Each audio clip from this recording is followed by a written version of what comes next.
네, 교과 학습 발달사항. 이거 중요합니다. 이건 누가 적는다고요? 네, 담임 선생님과 각 과목별 교과 담당 선생님이 적습니다. 먼저 이제 중학교 거는 놔두고요. 고등학교 거를 한번 보면은 교과, 뭐 과목, 단위, 원점수, 과목 평균, 이제 성취도, 석차 등급, 비교 이렇게 나와 있고요. 그 다음에 세부능력 특기사항, 과목 담임 선생님이나 과목별 선생님이 적죠. 그 다음에 진로 선택 과목도 마찬가지인데, 진로 선택 과목은 여기 보면 성취도 비율 분포가 있고요. 그리고 일반 공통 과목이죠. 석차 등급이 나와 있습니다. 그럼 이 석차 등급이 나온 게 좀 더 민감하겠죠. 성취도는 뭐 5단계, 3단계 이렇게 나눠져 있거든요. 마찬가지로 세부 능력 특기사항 적고요. 예술 체육 마찬가지고요. 근데 이제 교과 같은 경우에는 성적 일람표, 학기 말 100점 한산으로 작성을 하고요. 지필, 수행, 학기말 평가의 성적 처리는 교육정보 시스템을 이용하여 처리한다. 이거는 뭐 점수 그대로 나오니까요. 어떻게 뭐 선생님의 개인 의지가 들어갈 수는 없죠. 그 다음에 세부능력 특기사항에서 세부능력 및 특기사항란과 특기사항란의 명칭 통합이 이제 그 중학교 1, 2학년, 고등학교 1, 2학년에 적용된다. 이 얘기는 뭐냐면 이거는 미리 이제 새로운 그 방법인데요. 예전에는 2개 적었는데 1개로 통합이 됐다는 거죠. 지금 현재 고2 이하부터는. 그래서 개인별 세부능력 특기사항도 통합이 되었다. 500자로 이런 이야기입니다. 뭐 중요하니까 교과 학습 발달사항은 예시를 보고 한번 더 설명을 드릴게요. 2020학년도 고 1, 2학년, 그러니까 현재 2학년 이하 학생들은 다 이렇게 합니다. 보통 교과가 있고요. 그 다음에 전문 교과, 뭐 1, 2, 3, 보통 교과 및 전문 교과 중 수강자 13명 이하인 과목, 뭐 이런 게 있습니다. 보통 교과를 보면은 석차 등급이 들어가는 과목이 있고, 체육예술 같은 경우는 석차 등급 안 들어가죠. 수강자 수까지 다 들어가죠. 그 다음에 진로 선택 과목 중에서 기초 탐구 생활 교양 체육활동 이것들은 석차 등급 안 들어갑니다. 그 다음에 교양은 뭐 패스로 되고요. 전문교과 1, 뭐 탐구 과학, 과제연구, 물리학 실험, 화학 실험, 뭐 생명과학 실험, 지구과학 실험, 탐구 방법, 사회과제 연구 이런 것들은 수강자 수와 석차 등급이 다 들어갑니다. 그래서 여기서 보면은 5단계 평가, 3단계 평가, 5단계 평가. 5단계 평가와 3단계 평가는요. 5단계는 성취도를 A, B, C, D, E 프로테이지로 나눈다는 거고요. 3단계 평가는 A, B, C. 그러니까 이 3단계 평가가 예를 들어서 80점이나 점수로 생각한다면요. 성취율이지만 인원수지만 80점이나 100점이나 똑같다는 거예요. 그러니까 여기 3단계 평가 같은 경우에는 그러니까 선택 과목의 점수를 딸 수 있는 선택 과목도 좀 중요하고요. 본인의 또 전공에 따라서 진로에 따라서 어떤 과목을 선택하는가 그 과목 선택 기준이 좀 중요합니다. 그래서 이 성취도가 ABC로 나와 있는 거는 어떤 점수보다는 이 그 비율에만 잘 성적 관리를 하게 되면은 괜찮은 경우가 있죠. 물론 석자 등급은 4%.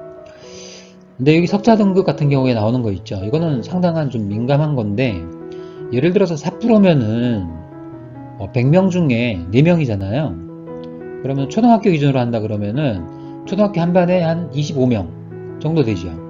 25명이면은 이 4%면 1명이에요. 1명. 1등급 받을 수 있는 학생은. 평균적으로 인서울의 이 등급으로 원서를 집어넣으려면은 최소 한 2등급 정도는 받아야 되니까 좀 비교해 보시면 되겠죠. 네, 교육과정 재구성에서 아까 그 과목을 어떻게 선택하는가가 중요하다고 말씀을 드렸는데요. 공통 과목이 있고요. 그다음에 선택 과목이 있어요. 국어에도 선택 과목이 이렇게 많죠. 수학에도 마찬가지로 많고요.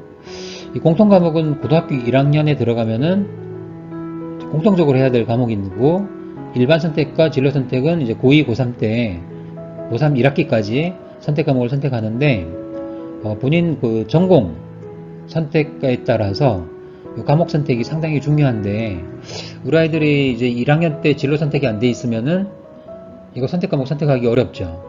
또한 성취도 평가에서 A, B, C 평가가 있고 A, B, C, D, E 평가가 있는데, 어떤 과목으로 내가 선택을 하면은 좀 더 좋은 어떤 평가를 받을 수 있는지도 중요합니다.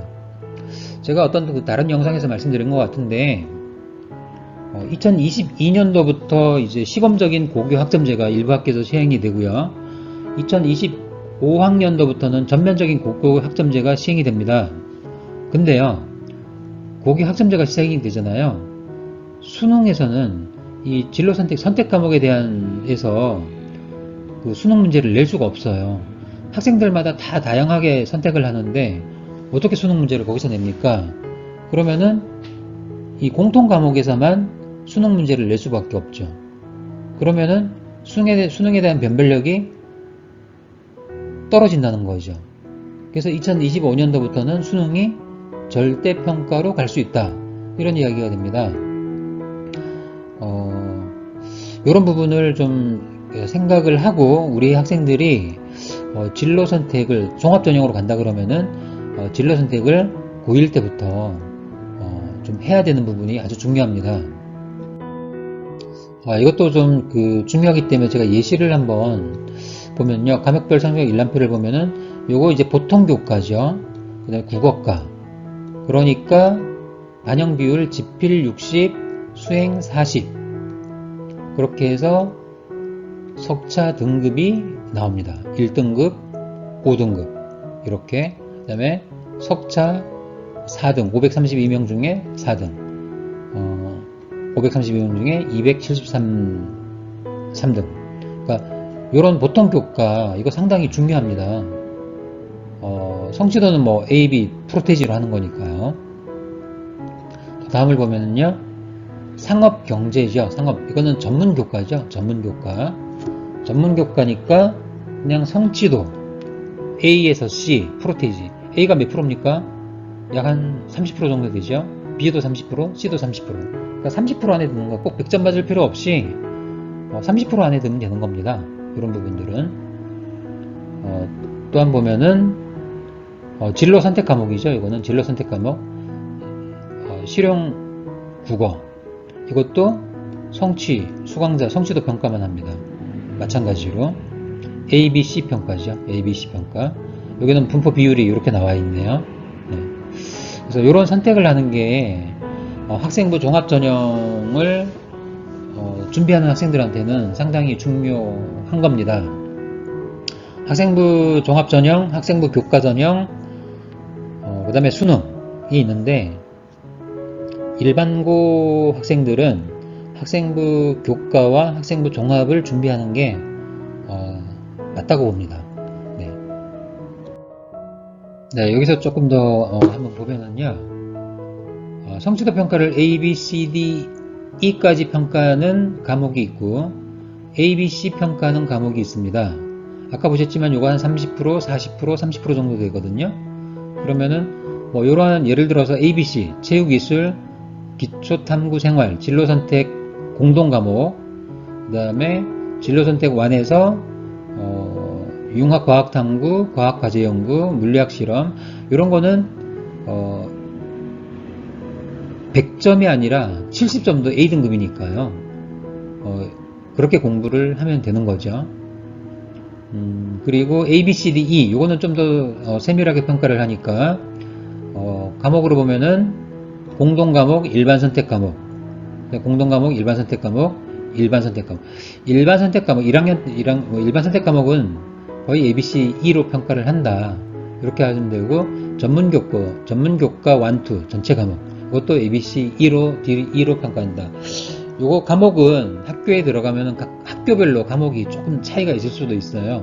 그래서 고1이 되면은 공통과목이지만 고2가 되면은 이제 여기 어떤 과목이 있는지 잘 보고 선택을 해야 됩니다. 이거는 중학교 과목, 중학교 이제 뭐 그냥 예시로 한번 들어봤는데요. 국어과, 마찬가지로 여기는 중학교는 석자 등급이 안 나오죠. 그냥 성취도 평가를 해서 A, B, C, D, E 평가 4가지 평가를 하죠. 체육, 음악, 미술 교과는 3단계 평가를 하고요. 그래서 뭐 최고점, 최저점, 평균, 뭐 학급 평균, 과목 평균 이렇게 나옵니다. 이건 중학교 거니까 제가 한번 보여드린 거고요. 네, 여섯 번째로 독서활동상을 한번 보면은요. 표준 가이드라인을 보면은 독서 과정의 그 관찰, 확인이 어려운 독서 성향은 기재하지 않는다. 그리고 읽은 책의 제목과 저자만을 기재한다. 이렇게 나와 있고요. 사실 과거에는 어떤 뭐 자기 진로에 대한 독서 이런 부분이 좀 중요했지만 요즘은 뭐 경제, 아니면 사회, 뭐 과학, 인문 어떤 전반적인 독서상가 상당히 중요한 것입니다. 그리고 예를 보면은 국어교과의 경우 뭐 꿈꾸는 다락방, 이지성, 뭐 국어여행, 강혜원 이런 식으로 제목과 저자 이름만 간단하게 적습니다. 그래도 사실 면접 때 어떤 이런 그 읽은 책에 대한 어떤 뭐 느낌이라든가 소감이라든가 이런 거 물어볼 수가 있습니다. 그냥 허위로 적으면은 안 된다는 거죠. 일곱 번째 행동 특성 및 종합 의견입니다. 이거는 추천서 역할을 하죠. 학생의 행동, 학습, 인성 이런 거를 이제 상시 관찰해서 평가를 하고 구체적인 변화와 성장을 이제 기록을 하는데 학급 담임교사가 문장으로 입력하고 이거는 학생의 어떤 일종의 추천서 역할을 한다 이렇게 되어 있습니다. 수능은 단 한 번의 시험으로 어떤 그 결정이 되잖아요. 근데 이 학생부 종합 전형의 이 행동 특성 종합 의견은 1학년 1, 2학기, 2학년 1, 2학기, 3학년 1학기 이 5학기에 그 행동과 어떤 학습 상태와 인성과 이런 거를 상시 관찰해서 평가를 하니까 수능과는 좀 비교가 될 수 없는 평가입니다. 사실 이런 게 실질적인 학생에 대한 평가인 것 같습니다. 그래서 저는 수능보다 개인적으로 이런 평가가 올바르다고 생각을 합니다. 네, 여덟 번째 자료 정정. 생활기록부 이거 정정할 수 있을까요? 네, 정정할 수 있습니다. 과거에는 뭐 수시로도 정정을 했었고요. 뭐 이제 학기가 끝난 학년이 이제 승급되는 겨울방학 그 전에 가서 다 정정을 할 수 있었습니다. 학교 담임선생님한테 말씀을 해서.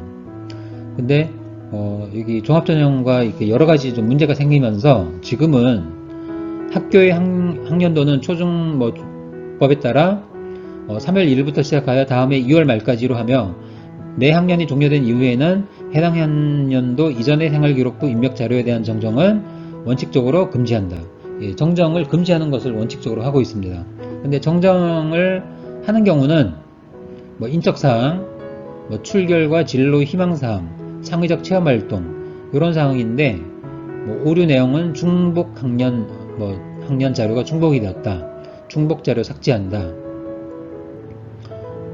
뭐 연계자를 포함을 한다. 뭐 이런 정도로 정정을 할 수 있습니다. 네, 이상으로 2020년도 2월에 교육부에서 발행된 학교 생활기록부 기재 요령에 대해서 한번 알아봤는데요.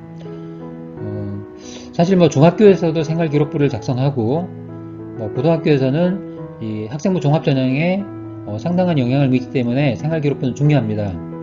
내가 뭐 수능을 준비를 한다던가 아니면 교과를 준비한다던가 이런 학생들한테는 뭐 다소 좀 중요치 않을 수도 있지만 일반 고등학교의 1, 2, 3등급 뭐 4등급까지요. 그 다음에 특목고의 뭐 자율고나 2등급, 3등급, 4등급, 5등급 이런 학생들한테는 이 생활기록부가 상당히 중요한 요소가 됩니다. 그래서 고1부터 이 생활기록부에 어떤 신경을 좀 관심을 갖고 관리를 하는 게 중요하다고 생각합니다. 네, 감사합니다.